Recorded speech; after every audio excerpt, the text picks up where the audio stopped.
बात करते हैं, तलबा हो जाएं तैयार। मैट्रिक का इम्तिहान 17 जून से शुरू होगा। इंटरमीडिएट पार्ट 2 का इम्तिहान 2 जुलाई से लिया जाएगा। नहम जमात का इम्तिहान 27 जुलाई से लिया जाएगा। इंटर पार्ट 1 का इम्तिहान 11 अगस्त से शुरू होगा। मैट्रिक का रिजल्ट 30 अगस्त, इंटर पार्ट 2 का रिजल्ट 14 सितंबर को जारी होगा। नहम का रिजल्ट 29 अक्टूबर, इंटर पार्ट 1 का 14 नवंबर को जारी होगा। रवां साल प्रैक्टिकल्स नहीं लिए जाएंगे। आपको बता रही हैं कि तलबा हो जाएं तैयार। मैट्रिक के इम्तिहान 17 जून से शुरू होंगे। इंटरमीडिएट पार्ट 2 का इम्तिहान 2 जुलाई से लिया जाएगा। नहम जमात का इम्तिहान 27 जुलाई से लिया जाएगा। इंटर पार्ट 1 का इम्तिहान 11 अगस्त से शुरू होगा। मैट्रिक का रिजल्ट 30 अगस्त, इंटर पार्ट 2 का रिजल्ट 14 सितंबर को जारी होगा। नहम का रिजल्ट 29 अक्टूबर, इंटर पार्ट 1 का 14 नवंबर को जारी होगा, जबकि रवां साल प्रैक्टिकल्स नहीं लिए जाएंगे। तो आपको बता रही हैं, तलबा हो जाएं तैयार, क्योंकि मैट्रिक का इम्तिहान 17 जून से शुरू होने जा रहा है। इंटरमीडिएट पार्ट 2 का इम्तिहान 2 जुलाई से लिया जाएगा। नहम जमात का इम्तिहान 27 जुलाई से लिया जाएगा। इंटर पार्ट 1 का इम्तिहान 11 अगस्त से शुरू होगा। मैट्रिक का रिजल्ट 30 अगस्त, इंटर पार्ट 2 का रिजल्ट 14 सितंबर को जारी होगा। नहम का रिजल्ट 29 अक्टूबर, इंटर पार्ट 1 का 14 नवंबर को जारी होगा। बात करने के लिए हमें ज्वाइन किया है जहांगीर अशरफ ने। जहांगीर, बताइएगा। जी, जो कि कश्मकश का शिकार थे तमाम तलबा और तालिबात, उनके लिए हुकूमत ने वजाहत कर दी है और तमाम जो मैट्रिक और इंटरमीडिएट के इम्तिहानात हैं पंजाब के तालीमी बोर्ड की तरफ से उनका ऐलान कर दिया गया है। मैट्रिक के इम्तिहानात जो है वो 17 जून से शुरू करने का ऐलान किया गया है। Punjab board committee of chairman की तरफ से जो इजलास हुआ आज लाहौर में, इस हवाले से ये भी कहा गया है कि इंटरमीडिएट पार्ट 2 के जो इम्तिहानात हैं वो 2 जुलाई से शुरू होंगे। रवां साल जो सेशन है, जो शेड्यूल है, वो तब्दील किया गया है और मैट्रिक पार्ट 2 और सेकेंड ईयर के इम्तिहानात जो हैं वो पहले लेने का फैसला किया गया है, क्योंकि तमाम तलबा के आगे अगली क्लासेस में कॉलेजेस में और यूनिवर्सिटीज में एडमिशन होना है। तो इसी तरह जो जमात नहम के तलबा हैं उनके इम्तिहानात आएंगे और इसके अलावा इंटर पार्ट 1 जो है उसके इम्तिहानात 11 अगस्त से शुरू होंगे, जबकि मैट्रिक के रिजल्ट का जो ऐलान किया जाएगा शेड्यूल के मुताबिक वो 31 अगस्त को होगा। इंटर पार्ट 2 के जो रिजल्ट है वो 14 सितंबर को उनका ऐलान किया जाएगा, ताकि तमाम जो तलबा और तालिबात हैं वो अगली क्लासेस में दाखिलों के लिए पहल हो सके। इसके अलावा तमाम जो तलबा और तालिबात हैं उनके ये भी ऐलान किया गया है कि रवां साल प्रैक्टिकल इम्तिहानात नहीं लिए जाएंगे और तमाम तलबा को सिर्फ थ्योरी के इम्तिहानात के बाद ही रिजल्ट जो है वो दे दिया जाएगा, जबकि जमात नहम का रिजल्ट जो है 29 अक्टूबर और इंटर पार्ट 1 का रिजल्ट जो है वो 14 नवंबर को जारी किया जाएगा। अच्छा जहांगीर, ये कहिएगा, जिस तरह ये आपने कहा कि रवां साल प्रैक्टिकल्स नहीं लिए जाएंगे, जो इम्तिहानात का तरीक़ेकार है वो कैसा होगा? ऑनलाइन होंगे इम्तिहानात? इम्तिहानात जो है वो फिजिकल ही लिए जाएंगे। तमाम तालीमी बोर्ड जो है उनके पास ऑनलाइन एग्जाम के हवाले से कोई स्ट्रेटजी या उनके पास जो वर्क मौजूद नहीं है। इम्तिहानात जो फिजिकल हैं वही लिए जाएंगे। सेंटर्स की तादाद इस साल पहले से तकरीबन 2 गुना की जाएगी, ताकि बच्चों को ज्यादा डिस्टेंस से बैठाया जा सके। कोरोना SOPs को फॉलो किया जाएगा और हुकूमत की तरफ से चूंकि ऐलान किया गया था कि 15 जून से पहले इम्तिहान नहीं लिए जाएंगे, क्योंकि पहला जो शेड्यूल था उसके मुताबिक 25 मई से इम्तिहानात शुरू होना थे, लेकिन इसको डिले इसीलिए किया गया है कि ऑनलाइन इम्तिहानात नहीं लिए जाएंगे, बल्कि फिजिकल एग्जाम जो है वही तालीमी बोर्ड के तहत लिए जाएंगे। ऑनलाइन एग्जाम सिर्फ और सिर्फ यूनिवर्सिटीज की तरफ से लिए जा रहे हैं, बल्कि तमाम तालीमी बोर्ड जो हैं वो फिजिकल एग्जाम ही लेंगे, क्योंकि तमाम तालीमी बोर्ड के पास ऑनलाइन एग्जाम का कोई सेटअप मौजूद नहीं है।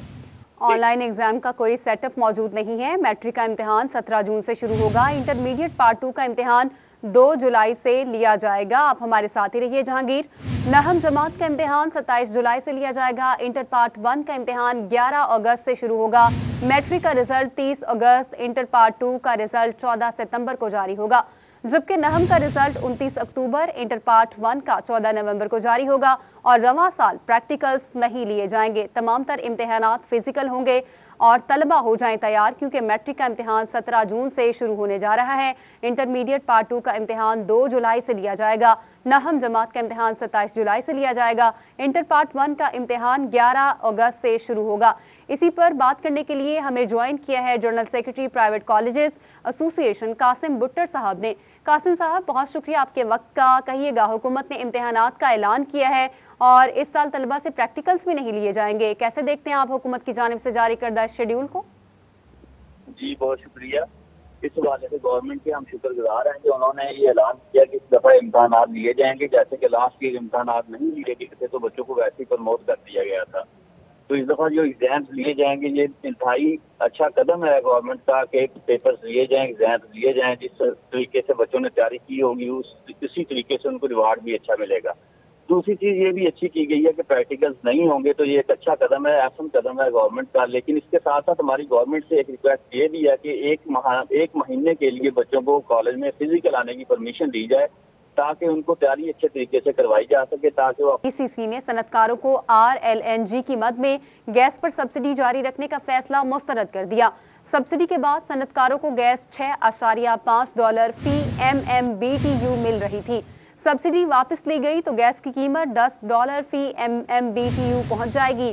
پیداواری لاگت بڑھے گی. گیس کی قیمتیں بڑھی تو آرڈرز کم ہونے کا بھی خدشہ پیدا ہو گیا.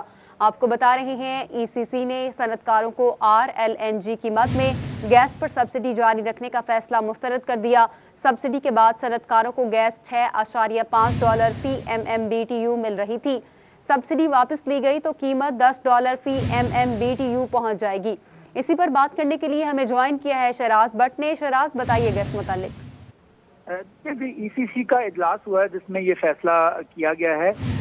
چونکہ یہ سبسڈی گزشتہ سالوں سے چلتی آ رہی ہے اور صنعتکاروں کو گورنمنٹ کی جانب سے، حکومت کی جانب سے دی جا رہی ہے، جو کہ تقریباً یہ 4 ارب کے قریب بنتی ہے سالانہ. اور یہ سالانہ سبسڈی جو ہے وہ ختم ہو جائے گی، جس کی وجہ سے گیس کی قیمتیں بڑھیں گی. اور گیس کی قیمتیں بڑھنے کی وجہ سے جو خاص طور پر پیداواری لاگت ہے، کاسٹ آف ڈوئنگ بزنس ہے، وہ اس وقت پورے پاکستان ایک واحد ملک ہے جس کے پاس آرڈرز کی، ٹیکسٹائل کے صنعتی آرڈرز کی فراوانی، اور اس فراوانی کو برقرار رکھنے کے لیے صنعتکاروں نے مطالبہ کیا ہے کہ اس سبسڈی کو جاری رکھا جائے. لیکن گورنمنٹ کی جانب سے اس فیصلے کو مسترد کر دیا گیا اور اس پر غور کیا جا رہا ہے کہ بہت جلد اس کا باقاعدہ طور پر نوٹیفیکیشن یا SRO بھی جاری کر دیا جائے گا. لیکن اس سے پہلے فیصلہ ٹیکسٹائل سٹی ہے، یہاں کے شہریوں نے، یہاں کے صنعتکاروں نے، خاص طور میں ایکسپورٹرز نے حکومت سے مطالبہ کیا ہے کہ 5 بڑے جو سیکٹرز ہیں ان کے لیے یہ بہت بڑا دھچکا ہے کہ گیس کی پرائسز اگر بڑھ گئی. 3 سال پہلے بھی گیس کی تھی جس کی وجہ سے ہماری ایکسپورٹ بہت زیادہ ڈاؤن ہو گئی تھی، اور اس وقت صنعتکاروں کا را مٹیریل سب سے بڑا گیس ہے. اگر گیس مہنگی ہوئی تو جو گیس ہے وہ $12.5 فی MMBTU بھی پہنچ سکتی ہیں. اس سے پہلے صنعتکاروں نے مطالبہ کیا ہے کہ سبسڈی کو جاری رکھا جائے اور 6.5 MMBTU جو گیس دی جا رہی ہے صنعتکاروں کو اسی پہ برقرار رکھا جائے تاکہ ایکسپورٹ کا جو گراف ہے اس کو مسلسل بڑھایا جا سکے. جی، صنعتکاروں کو RLNG کی مد میں گیس پر سبسڈی جاری رکھنے کا فیصلہ مسترد کر دیا. شہراز بٹ آپ ہمارے ساتھ رہیے گا. اسی پر مزید بات کرنے کے لیے ہمیں جوائن کیا ہے سابق صدر چیمبر آف کامرس سید ضیاء علمدار صاحب نے. سر بتائیے گا کیسے دیکھتے ہیں ای سی سی کے اس فیصلے کو اور ایکسپورٹرز کس حد تک متاثر ہوں گے؟ سر یہ دیکھیں، یہ فیصلہ جو ہے یہ بالکل ایکسپورٹ انڈسٹری کے خلاف ہے. اور آپ کو یاد ہوگا 3 سال پہلے یہ فیصلہ آباد چیمبر آف کامرس میں جب ہمارے اسد عمر صاحب آئے تھے تو اس وقت انہوں نے ہمیں یہ سبسڈی دی تھی، اور اسی کی وجہ سے آج ایکسپورٹ بڑھ رہی ہے، ہماری پروڈکشن بڑھ رہی ہے، اور اس وقت پاکستان کی ایکسپورٹ جو ہے وہ میکسیمم جو ہے اس اسٹیج پہ ہے. اگر یہ اس طرح کی فیسلٹیز واپس لے لیں گے تو ہم دوبارہ اسی طرح ہو جائے گا جس طرح پیپل پارٹی کے دور میں ایکسپورٹ کم ہو گئی تھی، نون لیگ کے دور میں ایکسپورٹ کم ہو گئی تھی. تو میں سمجھتا ہوں کہ یہ بالکل this is against the interest of exporter industry, اور جو ہمارے پاس لیبر کام کر رہی ہے یہ اس کے بھی حق پہ نہیں ہے، کیونکہ فیکٹری چلے گی تو روزگار بڑھے گا. اور اس میں سمجھتا ہوں کہ یہ ایک باقاعدہ سازش ہو رہی ہے. ایکسپورٹ واحد اس وقت سیکٹر ہے جو کہ آگے بڑھ رہا ہے، تو بجائے اس کے کہ ہمیں اور فیسیلیٹیٹ کریں، ہمارے اور ریٹ کم کریں، ہمیں یہ کوئی ایسا ریٹ نہیں دے رہے جو انٹرنیشنل ریٹ سے کم ہو. یہ ہمارا آج بھی ریٹ بنگلہ دیش سے بھی زیادہ ہے، انڈیا سے بھی زیادہ ہے، سری لنکا سے بھی زیادہ ہے، ویتنام سے بھی زیادہ ہے. تو میں سمجھتا ہوں کہ اس حالات میں اس طرح کا جو ڈیسیژن ہے وہ بالکل that is against the interest of our country, against the interest of our industry and also against the interest of our labour. बैग एयर डिसीजन है। ये भी कहिएगा, जैसे हमने देखा कि कीमतें बढ़ेंगी तो ऑर्डर्स भी कम होंगे, बेरोजगारी भी होगी, तो इकदामात क्या है, क्या कह सकते हैं आप इस हवाले से? देखिए, जब ये कीमतें बढ़ती हैं तो हम इंटरनेशनल मार्केट में नॉन कम्पिटिटिव हो जाते हैं। जब हमारी प्राइस बढ़ जाएगी तो डेफिनेटली हमारे ऑर्डर जो है वो इंडिया चले जाएंगे, बांग्लादेश चले जाएंगे, किसी और मुल्क चले जाएंगे। तो इस हालात में इस तरह का डिसीजन जो है वो टोटली अनएक्सेप्टेबल है। होगा क्या कि जब हम महंगे होंगे तो हमारे ये ऑर्डर किसी और मुल्क में शिफ्ट हो जाएंगे। तो मैं समझता हूँ कि गवर्नमेंट ने अभी ये जो फैसला किया है इसको रिवर्स करें और हमारे उसको मैं समझता हूँ कि जो प्राइवेटाइजेशन था कि 1 करोड़ इस सूरत में देंगे कि वो गवर्नमेंट के भरोसे नहीं दे सकते। ये प्राइवेट सेक्टर में इंडस्ट्री चलेगी। मैं आपको बताता हूँ कि इसी फैसले की वजह से पाकिस्तान में 1.3 मिलियन सिलेंडर जो है वो आ रहा है, और अगले साल जब हमने वो सारी टेक्सटाइल मिलें चलेंगी तो उस वक्त देखें हमारे एक्सपोर्ट किस तरह आगे बढ़ेगी। तो इसको थोड़ा सा लॉन्ग रन सोचे, ये शॉर्ट रन ना सोचे। और दूसरा, हमारी जो एक्सपोर्ट की जो गैस की प्राइस है वो हमारे लाइन लॉसेस नहीं होते। बिल्कुल, गैस की कीमतें बढ़ी तो ऑर्डर्स कम होने का भी खदशा पैदा हो जाएगा। बहुत शुक्रिया, शरास भट्ट हमारे साथ मौजूद थे और साबिक सदर chamber of commerce Syed Zia Alamdar हमारे साथ मौजूद थे, आपने वक्त दिया।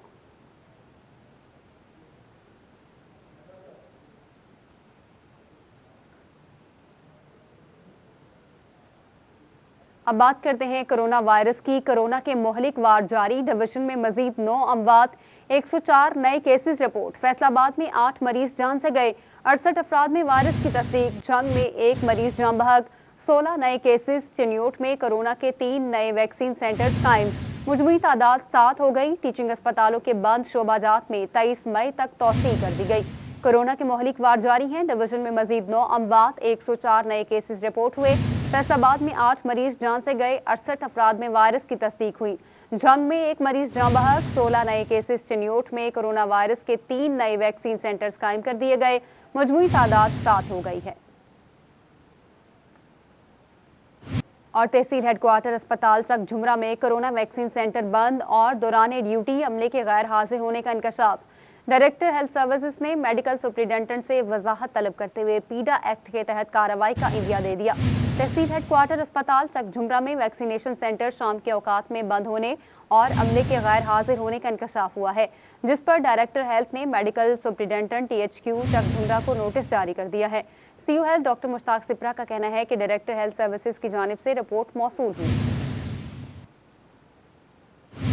हफ्ता इतवार मार्केट खुलेगी या नहीं, किसको कितना इस्तिस्ना है, ताजिर बरादरी परेशान। ताजिर बरादरी का कहना है हुकूमत पॉलिसी ओपन करे ताकि आवाम को आसानी हो। साबिक सदर चैम्बर राव सिकंदर आजम ने कहा हुकूमत वाजे करने की बजाय चीजों को पेचीदा कर रही है। हफ्ता इतवार मार्केट्स खुलेंगी या नहीं, किसी को कुछ मालूम नहीं।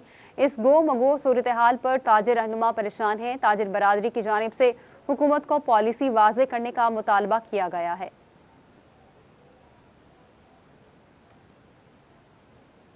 हुकूमती हिदायत पर महकमा सेहत की टीचिंग और महकमा प्राइमरी और सेकेंडरी हेल्थ के मातहत अस्पतालों में वाक़े कोरोना वैक्सीन सेंटर्स के फोकल पर्सन को ट्रेनिंग, वैक्सीन महफूज बनाने, शहरियों के साथ अच्छा बर्ताव करने और सर्टिफिकेट की फराहमी से मुतालिक आगाह किया।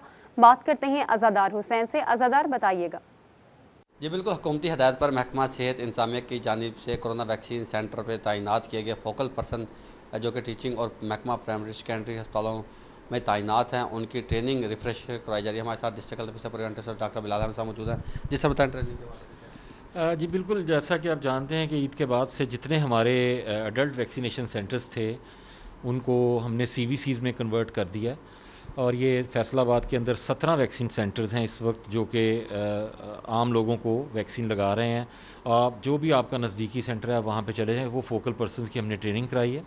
सुबह 8 बजे से लेके रात 8 बजे तक ये तमाम सेंटर्स जो होंगे ये फंक्शनल होंगे, और जो भी वैलिड कोड के साथ वहाँ पे जाएंगे उनकी वहाँ पे वैक्सीनेशन होगी। और इस सिलसिले में इनकी रिफ्रेशर ट्रेनिंग्स हम करवा रहे थे تاکہ ان کو پتہ ہو کہ جب لوگ ان کے پاس آئیں تو ان کی ویکسینیشن کرنی ہے اور کس طرح انہوں نے اپنا سٹاک کو مینٹین کرنا ہے، کس طرح ڈیش بورڈ پہ اپلوڈ کرنا ہے، کس طرح جب ویکسین کروا لے گا کوئی بندہ تو اس کا سرٹیفکیٹ کیسے ایشو ہوگا، سو دیٹ کہ یہ تمام چیزیں ایک دفعہ کلیئر کر دی ہیں ہم نے۔ ایک سینٹر ہمارا ہے جس کو سمنا آباد میں ہم نے بنایا ہے اسپورٹس کمپلیکس کا، وہ 24/7 چلے گا، سارا دن اور ساری رات وہ سینٹر کھلا رہے گا اور وہاں پہ ویکسینیشن ہوگی۔ اسپورٹس کمپلیکس کو 24 گھنٹے فعال رکھا جائے گا۔ اس کے علاوہ مقصد یہی ہے کہ جو بھی شہری ویکسینیشن سینٹر 24 گھنٹے فعال رہے گا۔ آزادار اپڈیٹ کر رہے تھے، شکریہ آپ کا۔ جنگ میں ویکسینیشن سینٹرز کی تعداد کم ہونے سے دور دراز کے علاقوں میں رہنے والے افراد کو کورونا ویکسینیشن کے لیے مشکلات کا سامنا ہے۔ مشکلات کو مد نظر رکھتے ہوئے سینٹرز میں اضافے کی تجویز پر محکمہ صحت نے غور شروع کر دیا۔ بات کرتے ہیں مبشر حسن نقوی سے۔ مبشر، بتائیے گا۔ بالکل، کورونا سے متاثرہ افراد کی تعداد میں اضافہ ہو رہا ہے اور کورونا سے بچاؤ کے لیے ضلع جھنگ میں بھی ویکسینیشن کا عمل جاری ہے۔ جھنگ میں مجموعی طور پر 6 مقامات پر ویکسینیشن سینٹر بنائے گئے ہیں، تاہم ایسے افراد جو دور دراز کے علاقوں میں رہتے ہیں ان کو ویکسینیشن کے لیے خاصی مشکلات کا سامنا کرنا پڑ رہا ہے، جس پر محکمہ صحت جھنگ نے مزید جو ویکسینیٹر ہیں ان میں اضافے کا تجویز جو ہے وہ زیر غور ہے۔ محکمہ صحت جھنگ کے مطابق جھنگ کے نواحی علاقہ موزہ باغ، منڈی شاہ جیونا، موچی والا، کوٹ شاکر سمیت 6 مقامات ایسے ہیں جن کے نام جو ہے وہ زیر غور ہیں، جہاں پر یہ ویکسینیشن سینٹر بنائے جا سکتے ہیں۔ بلا شبہ ان مقامات پر ویکسینیشن سینٹر بننے سے یہاں پر رہنے والے افراد کو جو ہے وہ بر وقت ان کی ویکسینیشن ہو سکے گی اور ان کی مشکلات کم ہو جائیں، کیونکہ یہاں پر رہنے والے افراد کو دور دراز کا سفر طے کر کے یا جھنگ آنا پڑتا ہے یا جھنگ کی دیگر تحصیلوں میں بنائے۔ مبشر حسن نقوی، آپ ہمیں اپڈیٹ کر رہے تھے، شکریہ آپ کا۔ ٹوبہ ٹیکسنگ میں ڈپٹی کمشنر عمر جاوید نے DHQ اسپتال کا دورہ کیا، جہاں کورونا کی ویکسین لگانے کے لیے بڑھتے ہوئے رش کے پیش نظر DHQ اسپتال میں سینٹر قائم کر دیا۔ بات کرتے ہیں شاہد محمود سے۔ شاہد، اپڈیٹ کیجیے گا۔ بالکل، اگر بات کریں ٹوبہ ٹیکسنگ کی عوام کے لیے اچھی خبر ہے کہ سٹی ہسپتال کے علاوہ اب جو ہے ٹوبہ ٹیکسنگ کے سب سے بڑے ہاسپٹل DHQ ہاسپٹل میں جو ہے ویکسینیشن سینٹر قائم کر دیا گیا، جس حوالے سے ڈپٹی کمشنر ٹوبہ ٹیکسنگ عمر جاوید نے یہاں پہ دورہ کیا، انتظامات کا جو ہے چیک کیا گیا اور کل سے یہاں پر بھی تمام تر سہولیات جو ہے مہیا ہوں گی، جس حوالے سے بھرپور اقدامات کر دیے گئے ہیں۔ بیڈز یہاں پہ لگا دیے گئے ہیں اور سینٹر جو ہے وہ بنا دیے گئے ہیں تاکہ یہاں پر جو بھی لوگ ہاسپٹل میں آئیں گے اپنی جو رجسٹریشن کروانے کے بعد یہاں پہ اپنی ویکسینیشن کروا سکیں، کیونکہ اس سے پہلے جو ہے صرف سٹی ہاسپٹل میں جو ہے ٹوبہ ٹیکسنگ تحصیل میں جگہ بنائی گئی تھی جہاں سے ویکسینیشن ہو رہی تھی، کیونکہ اب جو ہے پہلے تو صرف 50 سال سے زائد عمر کے تھے لوگ، لیکن اس کے بعد 40 سال، پھر اب 30 سال کی رجسٹریشن ہو رہی ہے، اس لیے رش جو ہے بڑھتا ہوا نظر آ رہا ہے، جس حوالے سے ضلع انتظامیہ کی جانب سے بھی جو ہے فیصلہ کیا گیا کہ اب سٹی ہسپتال کے علاوہ DHQ ہاسپٹل میں بھی اس کا سینٹر جو ہے قائم ہونا چاہیے تاکہ DHQ اسپتال میں بھی سینٹر قائم کر دیا۔ شاہد، اپڈیٹ کر رہے تھے، شکریہ آپ کا۔ محکمہ تعلیم نے مئی میں اب تک کی اینٹی ڈینگی سرگرمیوں کی رپورٹ جاری کر دی۔ ضلع بھر کے 39 سکولز میں کارکردگی ناقص رہی ہے۔ اسی پر مزید بات کرتے ہیں جہانگیر اشرف سے۔ جہانگیر، بتائیے گا۔ جی، پنجاب حکومت کی طرف سے تمام سرکاری سکول سربراہان کو اور فوکل پرسنز کو کہا گیا ہے کہ وہ چھٹیوں کے باوجود سکولز کی صفائی ستھرائی کا خیال رکھیں اور اینٹی ڈینگی ایکٹیویٹیز کے حوالے سے جو SOPs دیے گئے ہیں ان پر عمل درآمد کرتے ہوئے ان کی ایکٹیویٹیز کرے اور ان کی تصاویر بنا کر اینٹی ڈینگی موبائل اپلیکیشن پر روزانہ کی بنیاد پر کم سے کم 15 تصاویر جو ہیں وہ اپلوڈ کی جائیں، لیکن اس حوالے سے عدم دلچسپی نظر آ رہی ہے سربراہان ادارہ کی، اور اس کے ساتھ ساتھ ڈینگی فوکل پرسن جو ہیں ان کی طرف سے جو تصاویر اپلوڈ کرنے کا سلسلہ ہے وہ کافی زیادہ سست روی کا شکار ہے۔ اس حوالے سے مئی کے 1 سے 17 تاریخ تک کی جو رپورٹ ہے محکمہ تعلیم کی طرف سے جاری کر دی گئی ہے، جس میں یہ واضح کیا گیا ہے کہ 39 سکولز ایسے ہیں جن کی طرف سے اینٹی ڈینگی ایکٹیویٹیز جو ہیں ان کی پرفارمنس انتہائی پور رہی ہے اور اکثر دنوں میں ان کی طرف سے ایک بھی تصویر اپلوڈ نہیں کی گئی، 0 ایکٹیویٹی کی گئی ان کی طرف سے، اور مجموعی طور پر ان 17 دنوں میں چھٹیاں اور عید کی چھٹیاں نکال کر 11 دنوں میں ایکٹیویٹیز کرنا تھی، لیکن ان کی طرف سے آدھے سے زائد دنوں میں ایک بھی تصویر اپلوڈ نہیں کی گئی۔ انتظامات ناقص رہے ہیں۔ بہت شکریہ، آپ ہمیں اپڈیٹ کر رہے تھے جہانگیر۔